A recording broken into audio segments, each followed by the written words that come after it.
नमस्कार, बहुत बहुत स्वागत है आपका हमारे चैनल एस्ट्रो बाय डॉक्टर परवेश में।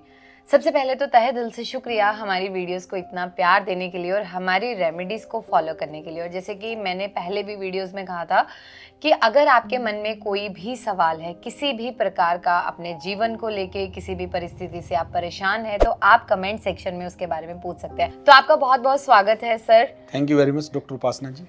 तो जैसे आज की वीडियो जो है बहुत स्पेशल होने वाली है क्योंकि बहुत सारे त्योहार आने वाले हैं और जैसे ही ये महीना आता है तो हमारे मन में बहुत सारे सवाल आते हैं धन को लेके। बिल्कुल मैम। और हम बात करते हैं धनतेरस की जी। तो जैसे मैंने हमेशा कहा है कि जो हमारे त्योहार हैं उसका एक अलग महत्व है हमारे जीवन में। बिल्कुल।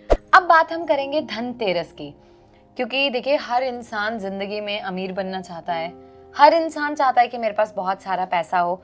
और जब धनतेरस आती है तो लोग पूजा करते हैं, कुबेर जी की पूजा करते हैं, धनवंतरी जी की पूजा करते हैं। और बहुत सारे लोगों को नहीं पता है कि कुबेर जी धनवंतरी जी का ही रूप है। बिल्कुल। तो जब समुद्र मंथन हुआ था तो एक हाथ में आयुर्वेद को लेके आए थे और एक हाथ में पूरा धन लेके आए थे और उसी रूप में उनकी पूजा की जाती है।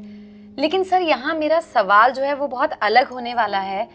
मैंने बहुत सारे लोगों के बारे में ऐसा सुना है और पढ़ा है, अपना तजुर्बा नहीं है, कि जो चांदी के सिक्के पे गणेश जी और लक्ष्मी जी की मूर्ति या उनकी स्तुति जो बनाई जाती है, तो ऐसा मैंने कहीं पे पढ़ा था कि उसकी जो लोग पूजा करवाते हैं धनतेरस पे, वो उस मूर्ति को किसी को दिखाते नहीं है, धनतेरस पे उसको निकाल के पूजा करते हैं, फिर उसे वैसे ही ढक के अपने गले में या जहाँ पे भी वो पैसे रखते हैं वहां पे रखते हैं।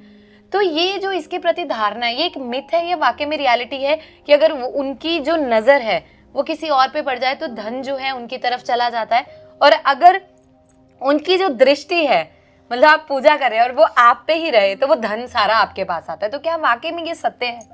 मैम देखो, इसको लेकर लोगों की डॉक्टर उपासना बिल्कुल डिफरेंट टाइप की धारणा है। अब आपका क्वेश्चन था कि भाई हम इसकी पूजा करते हैं लक्ष्मी जी की, और इनको देखो गुल्लक में रखने का, अपनी तिजोरी में रखने का स्वभाव है कि वो एनर्जी वहां रहे, वहां आपको धन आता रहे।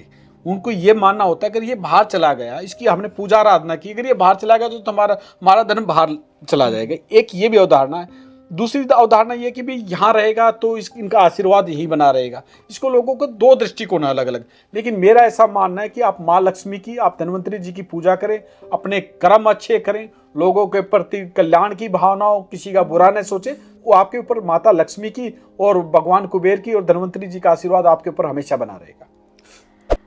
तो आपने इसके बारे में बताया। ऐसे में कहना चाहूंगी बहुत लोगों के मन में ना एक ये धारणा बन गई है कि धनतेरस का दिन है तो धन की बारिश होगी।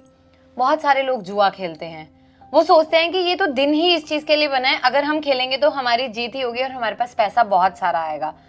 तो आप उनके बारे में क्या कहना चाहोगे कि ऐसा है वाकई में? इंसान सोचता है कि मैं बिना मेहनत के सब कुछ कर लूं, तो हमारे शास्त्रों में ऐसा कुछ वर्णन है या आप एस्ट्रो से ये चीज बता सकते हैं कि वाकई में इंसान पे बिना मेहनत के भी धन की बरसात हो सकती है, या जुआ खेल के वो बहुत सारा पैसा इकट्ठा कर सकता है? हार्डवर्क से कमाया हुआ पैसा ही आपको हमेशा फलता फूलता है। कभी भी 2 नंबर का कमाया हुआ पैसा आपको फलता नहीं है। ये हो सकता है कि आपको दिखता मेरे पास बहुत ऐशो आराम है, आप कह देते हो तो फलां व्यक्ति है बिल्कुल उल्टे काम कर रहा है। आप कुछ समय के बाद देखना, जब उसका जैसे जैसे वो वृद्ध होता जाएगा, उसके स्वास्थ्य में देखना, उसकी औलाद का देखना, उसके बच्चों का क्या भविष्य, और आप उसकी तरफ देखोगे तो आपको क्लियर कट चीजें समझ में आ जाएंगी कि इन चीजों का नेगेटिव इम्पैक्ट होता है। अब जुए में कमाया हुआ पैसा, मैम उससे अच्छा तो आपको एक मैं दूसरी चीज बता देता हूँ। आपके घर की लक्ष्मी होती है आपकी पत्नी। अगर आपको वास्तव में धन वर्षा चाहिए ना, आप उस दिन कुछ गोल्ड ला के अपनी पत्नी को दे दो, पत्नी खुश। अगर आपकी घर की लक्ष्मी खुश है तो आपका घर खुश, और आप खुश तो आपको धन तो स्वयं ही आ जाएगा। हमारे त्योहारों के में उस पर्टिकुलर डे का एक वैज्ञानिक महत्व होता है। तो उस दिन धनवंतरी जी की इसलिए धन के लिए पूजा की जाती है। ये आशा की जाती है कि भाई हम इस दिन पर्टिकुलर पूजा करेंगे तो हमारे ऊपर धन की कृपा होगी, हम इस दिन अच्छे कर्म करेंगे। लेकिन व्यक्ति को 365 दिन अच्छे कार्य करने चाहिए, तभी तो धन आएगा। तो हम धनतेरस की बात करते हैं और हर इंसान, जैसे कि मैंने कहा, धन की प्राप्ति चाहता है, तो उस दिन हम कुछ चीजों की पूजा करते हैं, जैसे कि झाड़ू, नमक, साबुत धनिया, लौंग, इलायची। तो आप मुझे इनका सही महत्व बताइए कि हम किस तरह से क्या चीजें कर सकते हैं जिससे वाकई में हमारी जिंदगी में समृद्धि हो, प्रॉपरली धन मिले, ठीक है, हमारे काम में वृद्धि हो, हम ऐसी क्या क्या रेमेडीज को फॉलो कर सकते हैं? देखिए डॉक्टर उपासना, आपको धन के लिए सबसे पहले तो हमें अपने कर्माज को 365 के 365 दिन बिल्कुल सही करना होगा, क्योंकि एक दिन में धन नहीं आ सकता। दूसरे दिन आपका स्पोर्टिव है, धनतेरस के दिन हम क्या रेमेडी कर सकते हैं धन के लिए? उस दिन हम माँ लक्ष्मी को खड़ा धनिया अर्पित कर सकते हैं। खड़ा धनिया अर्पित करने से आपको माता लक्ष्मी का आशीर्वाद प्राप्त होता है। इसके अतिरिक्त 21 चावल, उसको एक लाल कपड़े में बांधकर आप उसको अपनी तिजोरी में रख दें। उससे भी ये मान्यता है कि आपके घर में धन समृद्धि, सुख समृद्धि रहेगी। तो जो 21 दाने चावल के हैं वो घर का कोई भी व्यक्ति कर सकता है, या जैसे मेल को करना है, फीमेल को करना है, या बच्चों के द्वारा करवाना है, ये कोई भी कर सकता है? मीन्स जब धनतेरस की पूजा होती है तो सभी सामूहिक रूप से करते हैं। तो पूरे परिवार में आपकी माता कर दे, माता नहीं तो पिता कर दे, जो भी बड़ा कर दे, कोई भी व्यक्ति कर सकता है। ठीक है। अगर घर की महिला करे तो बहुत अच्छा रहेगा, क्योंकि माँ लक्ष्मी है। आपके पिता के लिए आपकी माता माँ लक्ष्मी है और वो हमारे सबके लिए माँ लक्ष्मी है। अगर वो करेगी तो बहुत अच्छा रहेगा। तो ऐसे जैसे आपने धनिये का बताया, जैसे हम झाड़ू की करते हैं, तो झाड़ू का यहाँ पे क्या महत्व है? वो धन से किस तरह से हम रिलेट कर देखो, पाते हैं? झाड़ू का महत्व मेरा स्वयं के दृष्टिकोण से थोड़ा सा डिफर करता है। देखो, झाड़ू क्या करता है, जब हम झाड़ू लगाते हैं तो हम घर की जो नेगेटिविटी है उसको बाहर निकालते हैं। तो झाड़ू जहां से लगेगा, कोई नेगेटिविटी होगी उसको साफ करेगा और वहां से पॉजिटिविटी होगी।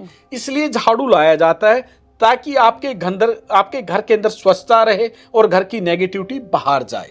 तो जैसे सर ने बहुत अच्छी रेमेडी बताई, अगर आप लोग इन चीज़ों को फॉलो करेंगे तो डेफिनेटली आपकी लाइफ में बहुत सारे चेंजेस आने वाले हैं। अब धनतेरस पे हम जाते जाते एक छोटी सी बात करेंगे जो आती है रात की पूजा की।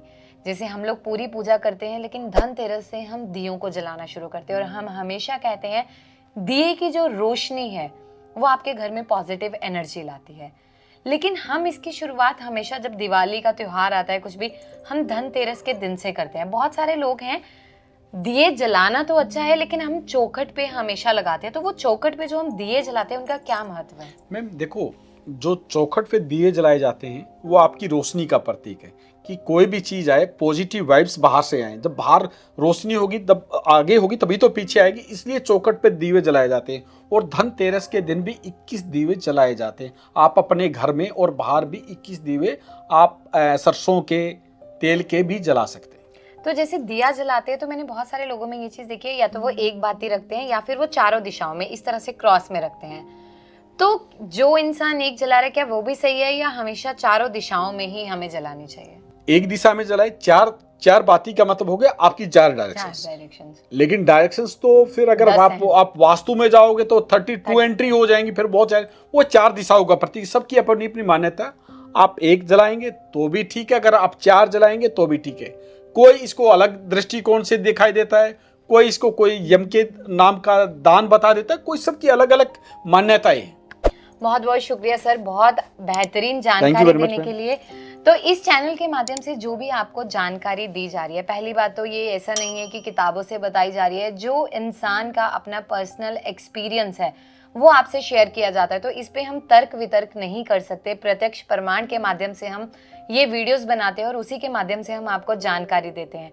तो जिनकी जिंदगी में ये रेमेडीज करने से बदलाव आए वो भी बेहतरीन है, और जिनमें बदलाव नहीं आए तो वहाँ ये नहीं सोचना कि ये गलत बताया गया, क्योंकि हर इंसान की भाग्य काम बहुत अलग तरह से करता है। आपका कर्म और कर्तव्य हमेशा आपके साथ चलते हैं। हमारी वीडियो को देखने के लिए तहे दिल से शुक्रिया। चैनल को सब्सक्राइब करना नहीं भूलना है, वीडियो को लाइक करना। अगर फिर भी कोई शंका मन में रह जाए तो आप बेफिक्र होकर हमारे कमेंट सेक्शन में अपना सवाल पूछ सकते हैं। हम पूरी कोशिश करेंगे उसके माध्यम से जवाब देने की। लेकिन अगर आप एस्ट्रो पे वाकई में बिलीव करते हैं, अंधविश्वास पे नहीं, और आपके मन में कोई भी सवाल है और आप उसके बारे में खुल के बात करना चाहते हो, तो ये जो हमारा नंबर यहाँ पे स्क्रीन पे आ रहा है, आप इस नंबर पे हमसे संपर्क कर सकते हैं और अपने मन के जितने भी सवाल हैं उसके बारे में जानकारी पा सकते हैं। हमारी वीडियो को देखने के लिए बहुत बहुत धन्यवाद।